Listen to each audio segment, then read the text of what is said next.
Alors aujourd'hui on est le jour numéro 1 du challenge du livre anti-gaspi et pour ceux qui ne connaissent pas, le défi c'est pendant un mois de changer tous les jours des petits trucs dans son quotidien pour essayer d'être plus minimaliste, plus zéro déchet et du moins d'essayer de faire moins de déchets. Le challenge de la première semaine, donc c'est ici, dans la première page du livre, le challenge de la première semaine concerne les cosmétiques. C'est le challenge du lundi, mais je sais qu'on n'est pas forcément un lundi. Et ce challenge dit, je commence à utiliser du bicarbonate à la place de mon déodorant. Alors pourquoi j'ai fait ce challenge là? J'ai fait ça parce que moi j'ai arrêté d'utiliser des déodorants classiques, déodorants Bi, déodorants Pchi, déodorants même bio, enfin tous les trucs qui pouvaient être industriels.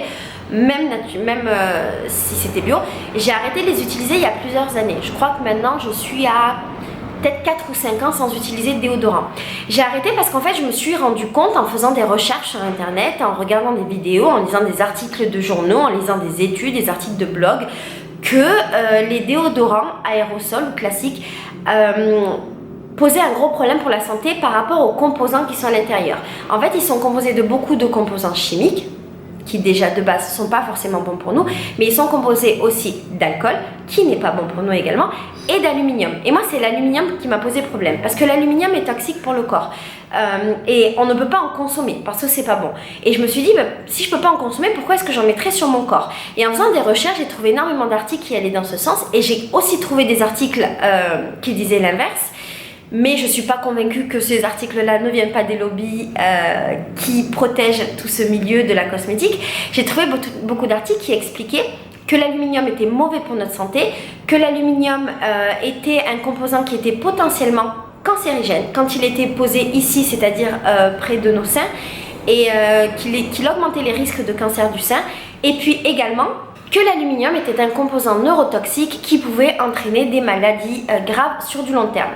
Moi, j'ai pas envie de prendre ce genre de risque pour ma vie, pour la vie de mes enfants, que j'aurai peut-être un jour ou peut-être pas. En tout cas, au moment où j'ai décidé d'arrêter, je pensais que j'aurais des enfants, donc je voulais pas prendre ce risque-là, parce que je voulais pas mettre dans mon corps mes futures maladies, c'est-à-dire potentiellement créer mes maladies de demain et potentiellement créer les maladies que je transférais à mes enfants. Donc j'ai décidé d'arrêter et j'ai trouvé sur internet plein d'alternatives pour le déodorant. Donc j'ai trouvé des trucs à fabriquer, des trucs qui étaient plus ou moins compliqués, des trucs avec des huiles essentielles, des recettes qui renvoyaient à une liste d'ingrédients qui était super longue. Ça m'a fatiguée d'avance parce que je suis assez feignante pour ces trucs-là. Et je me suis rendu compte qu'en fait la solution la plus simple c'était le bicarbonate. Parce qu'en fait le bicarbonate c'est un composant chimique, mais c'est un composant chimique qui est naturel, qui ne fait pas de mal pour le corps et qui naturellement absorbe les mauvaises odeurs. Du coup j'ai essayé d'appliquer du bicarbonate et la méthode que j'utilise moi c'est juste de mettre un peu d'eau sous mes aisselles, de prendre du bicarbonate avec mes doigts mouillés, j'ai un petit pot, de l'appliquer ici et c'est tout. Et depuis que je l'utilise, donc à peu près depuis 5 ans, je ne transpire plus et je n'ai plus aucune odeur. Alors, de dire que je transpire plus, c'est pas une réalité. Je transpire. Et c'est chouette parce que j'aurais pas voulu que ça me coupe ma transpiration. Je trouve ça plutôt pas naturel. Je transpire, mais je transpire comme de l'eau et je transpire de l'eau qui sent rien du tout. Alors, ça vient quasiment principalement du bicarbonate qui fait bien son travail parce que le bicarbonate enlève les odeurs, que ce soit sur le corps ou que ce soit en dehors du corps, et ça, on y reviendra plus tard dans notre vidéo ou bien tu pourras trouver les astuces directement dans le livre. À côté de ça, je pense que ça vient du fait que en même temps que j'ai arrêté d'utiliser des produits chimiques sur mon corps, j'ai commencé à avoir une alimentation qui était bio, qui était organique, une alimentation dans laquelle il n'y avait pas de produits animaux ou très peu, et j'ai arrêté de manger des produits industriels et tout ça fait que mon corps, je pense, a produit moins de mauvaises odeurs et moins de toxines et compagnie. Donc je pense que tout ça est lié. Mais je crois que ça peut être hyper intéressant de démarrer un défi pour une vie plus saine, pour une vie plus écolo en utilisant du bicarbonate à la place du déodorant. Et pour la plupart des personnes qui ont testé, ça marche.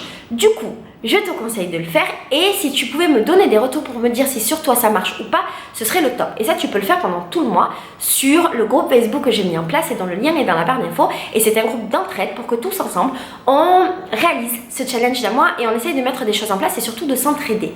L'autre raison, et une raison qui est très importante, pour laquelle j'ai arrêté d'utiliser des pchits ou des rolls, je sais plus comment on dit, en tout cas des déodorants chimiques, c'est que ça produit des déchets et ça m'a posé un problème. Par exemple, quand j'ai commencé à me renseigner sur les déchets, je me suis rendu compte qu'un aérosol, s'il n'était pas trié, parce qu'il se trie et il se recycle, mais s'il n'était pas trié, qui est quasiment tout le temps le cas, il mettait jusqu'à 200 ans pour pouvoir se dégrader dans la nature. Et moi, ça me pose un problème moral. J'ai envie de réduire mes poubelles, j'ai envie de réduire mes déchets, j'ai envie de réduire mon impact sur le monde. Donc, si je peux utiliser du déodorant, qui est un produit naturel, qui est souvent acheté dans des emballages en papier craft, réutilisable, ou qui peut être acheté en vrac, et ben je préfère fonctionner comme ça.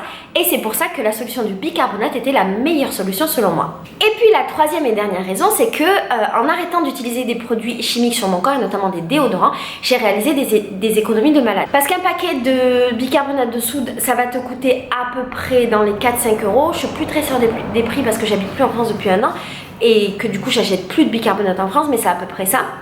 Tandis que si tu achètes un déodorant classique qui va te durer beaucoup moins longtemps, parce que 1 kg de bicarbonate, avant que tu l'aies rentabilisé dans ta vie, il te faut énormément de temps. Tandis qu'un déodorant classique va te coûter dans les 3 à 6, 7 voire plus euros, si je dis pas de bêtises parce qu'encore une fois j'en achète plus depuis 5 ans, va te coûter ce prix là et va te durer pas longtemps. J'ai le souvenir avant, et je crois pas être folle, j'ai le souvenir que j'achetais un déodorant quasiment tous les mois. Et donc j'avais ce budget là de 5 à voire plus selon si tu l'achètes bio, selon si tu achètes une marque, selon la marque que tu achètes.